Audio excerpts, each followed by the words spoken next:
بسم اللہ الرحمن الرحیم۔ السلام علیکم ناظرین، آج کی اس خوبصورت ویڈیو کے ساتھ ہم آپ کی خدمت میں حاضر ہیں۔ ناظرین، آج ہم اپنی خوبصورت کتاب، ہمارے رب تعالیٰ کی دی ہوئی ایک نعمت، ایک تحفے، ایک انتہائی خوبصورت کتاب قرآن شریف کی ایک خوبصورت الفاظوں کے مجموعے میں غوطہ زن ہونے والے ہیں۔ آج ہم سیر کریں گے اور دورہ کریں گے سورہ کہف کا۔ جی ناظرین، سورہ کہف کی آیت کے ایک ترجمے سے بات کو شروع کرتے ہیں آپ کے سامنے۔ کہہ دیجئے کہ اگر میرے پروردگار کی باتوں کے لکھنے کے لیے سمندر سیاہی بن جائے تو وہ بھی میرے رب کی باتوں کے ختم ہونے سے پہلے ہی ختم ہو جائے گا۔ وہ ہم اسی جیسا اور بھی اس کی مدد میں لے آئیں۔ تو پھر آج کیوں نہ ہم اس سورہ کی تلاوت کریں جو اللہ کی حمد اور اس کی تعریف سے شروع ہوتی ہے۔ تمام تعریفیں اسی کے لیے سزاوار ہیں جس نے اپنے بندے پر یہ قرآن اتارا اور اس میں کوئی کسر باقی نہ چھوڑی۔ تو پھر کیوں نہ خدائے رحمان کے حضور اس کی رحمت کا سوال کرنے میں سبقت لے جائیں جو غار والوں نے کی۔ ان چند نوجوانوں نے جب غار میں پناہ لی تو دعا کی کہ اے ہمارے پروردگار، ہمیں اپنے پاس سے رحمت عطا فرما اور ہمارے کام میں ہمارے لیے راہیابی کو آسان کر دے۔ تو پھر کیوں نہ ہم پڑھیں غار والوں کی داستان۔ ہم ان کا صحیح واقعہ آپ کے سامنے بیان کرتے ہیں کہ چند نوجوان اپنے رب پر ایمان لائے تھے اور ہم نے ان کی ہدایت میں ترقی دی تھی۔ تو پھر کیوں نہ پکڑیں ان دو باغ والوں سے نصیحت اور انہیں ان دو شخصوں کی مثال بھی سنا دیجیے جن میں سے ایک کو ہم نے 2 باغ انگوروں کے دے رکھے تھے اور جنہیں کھجوروں کے درختوں سے ہم نے گھیر رکھا تھا اور دونوں کے درمیان کھیتی لگا رکھی تھی۔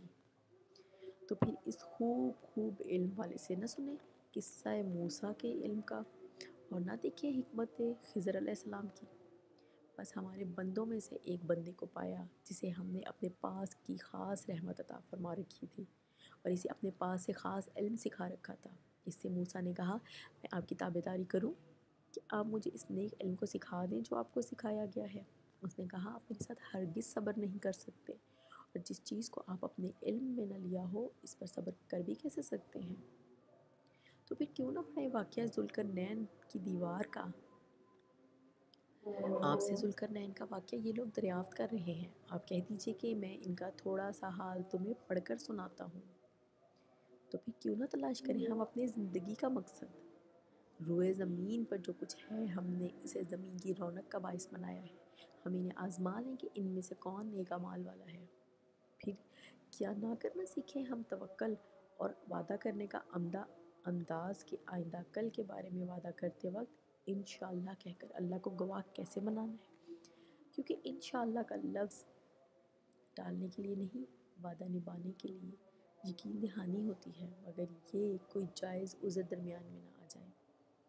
اور ہرگز کسی کام پر یوں نہ کہنا کہ میں اسے کل کروں گا، مگر ساتھ ہی انشاءاللہ کہہ لینا۔ اور جب بھی بھولے اپنے پروردگار کی یاد کر لیا کرنا، کہتے رہنا کہ مجھے پوری امید ہے کہ میرا رب مجھے اس سے بھی زیادہ ہدایت کے قریب کی بات کی رہبری کرے۔ تو پھر کیوں نہ سیکھیں عمدہ اخلاق کی ہر عمدہ چیز پر اور اپنی اور دوسروں کی نعمتوں کو دیکھ کر اپنی بڑائی بیان کرنے یا دوسروں سے حسد پالنے کی بجائے اس کے بنانے والے کی تعریف کیسے کرنی ہے جو ان تمام تر نعمتوں کا پیدا کرنے والا بھی ہے اور اسے اپنے اور حکمت کے مطابق تقسیم کرنے والا بھی۔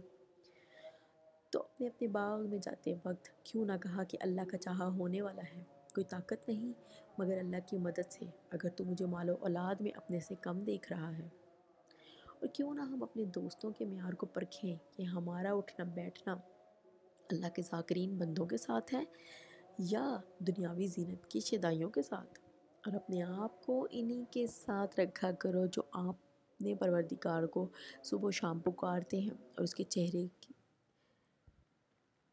کے ارادے رکھتے ہیں۔ خبردار تیری نگاہیں اس سے نہ ہٹنے پائیں کہ دنیاوی زندگی کے ٹھاٹھ کے ارادے میں لگ جاؤ۔ دیکھ اس کا کہنا نہ ماننا جس کے دل کو ہم نے اپنے ذکر سے غافل کر دیا، جو اپنی خواہش کے پیچھے پڑا ہوا ہے اور جس کا کام حد سے گزر چکا ہے۔ تو پھر ملے گا ہمیں نور ایک جمعے سے دوسرے جمعے تک کا، اور وہ نور مٹا دے گا ہر ظلمت یعنی اندھیرے کو، جیسے فجر طلوع ہوتی ہے اور رات کی سیاہی اپنی تمام پرتوں سمیت غائب ہو جاتی ہے۔ اور اسی طرح بالکل اسی طرح قرآن کا نور مٹا دیتا ہے ہر جہالت، گمراہی، شرک، بدعت، مایوسی، نافرمانی، بد اخلاقی اور دنیا کی چکاچوند رنگین روشنیوں کے اندھیرے کو۔ حضرت علی علیہ السلام سے مروی ہے کہ نبی صلی اللہ علیہ وسلم نے فرمایا، جس نے جمعہ کے دن سورہ کہف پڑھی وہ ہر قسم کے فتنے جو آئندہ 8 دنوں میں ہوں گے ان سے محفوظ رہے گا۔ اگر دجال نکل آئے تو اس کے فتنے سے بھی محفوظ رہے گا۔ تو کیا ارادہ نہ کریں کہ اس نور کو اپنے سینوں میں محفوظ کرنے کا، جو اس فتنے کے دور میں ایک ڈھال کا کام دے گا۔ حضرت ابو سعید سے مروی ہے کہ حدیث ہے کہ نبی صلی اللہ علیہ وسلم نے فرمایا، سورہ کہف کی ابتدائی اور آخری 10 آیات یاد کرنے والا دجال کے فتنے سے محفوظ رہے گا۔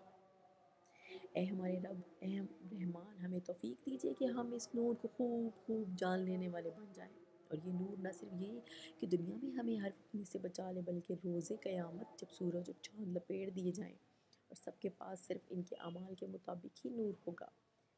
یا اللہ، اس وقت یہ نور ہمارا اس سورہ کہف کے پڑھنے کے سبب سے بڑھا دیجیے گا۔ اے اللہ، ہمارے لیے ایک محفوظ پناہ گاہ بنا دیجیے جس میں ہمارا خلوص، ہمارے اعمال، ہماری پاکیزگی، وقار، جان اور عزت، ہماری حیا، ہمارا ایمان نفس اور ہمارا اجر و ثواب اور دل محفوظ ہو جائے۔ یہ سب بچ جائے یا خدائے ذوالجلال ہمارے اپنے شر سے، جنوں، شیاطین، انسانی شیاطین سے، ہر فتنے، فساد اور بدعت سے، دنیا کے ہر رنگ سے، ہمیں نقصان پہنچانے کی خواہش کرنے والوں سے۔ اے میرے رب، ہمیں اس دن کامیاب کر دے۔ اے میرے ولی و ناصر، مجھے ایمان کی وہ نگاہ بخش دے جو اس دنیا کی چکا چوند میں چندھیا کر مجھے بصیرت سے محروم کرنے والی نہ ہو، بلکہ اللہ آپ کا راستہ واضح کرنے والی ہوں۔ میری سماعتیں صرف سچ سننے والی ہوں، سچ کو پسند کرنے اور حق سے محبت کرنے والی ہوں۔ میرے یہ ہاتھ پیر، میرے اعضاء نہ ہوں، میرا لشکر اسلام ہو۔ میری زبان ایک چمڑے کا ٹکڑا نہ ہو، میری ایمان کی ساتھی ہو۔ میری جسم کی جلد خوبصورتی میں اضافہ ہی نہ کرے، بلکہ میری آگ سے ڈھال ہو۔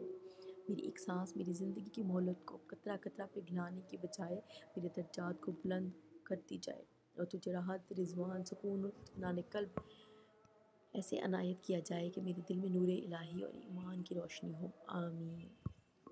ناظرین، اسی خوبصورت ویڈیو کے ساتھ ہم آپ سے اجازت چاہیں گے، لیکن ہمیشہ یہ کہیں گے کہ ہماری ویڈیو دوسروں کے ساتھ ضرور شیئر کیا کریں تاکہ وہ یہ سب معلومات حاصل کر سکیں۔ اس کے ساتھ ہی اجازت دیجیے۔ اللہ حافظ۔